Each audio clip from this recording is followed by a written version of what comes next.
La majorité des femmes passent à côté de ce pouvoir, alors que ça rend les hommes complètement ouf. Et je vais t'expliquer ce que c'est. Parce que tu crois peut-être encore à l'heure qu'il est que tu dois convaincre, que tu dois parler, que tu dois expliquer, que tu dois séduire. Mais non, mais non, mais non. Une femme alignée n'a pas besoin de se justifier. Son calme intérieur, il est plus éloquent que 1000 discours. Le vrai pouvoir, il est dans ton silence. Mais pas n'importe lequel, hein. Le silence qui approfondit et pas celui qui cache des informations. Et la science, elle le confirme. Une étude de l'université de Harvard a montré que les personnes qui parlent moins, mais avec intention, sont perçues comme plus puissantes, plus respectées et plus désirables.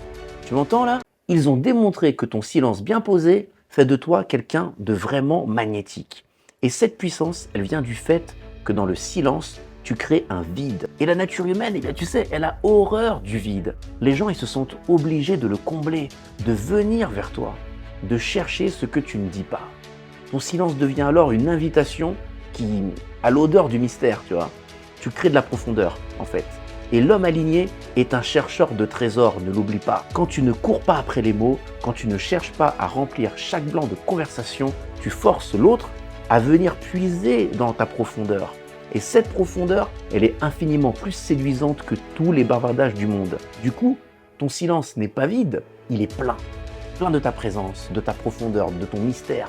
Il communique plus que tous les mots.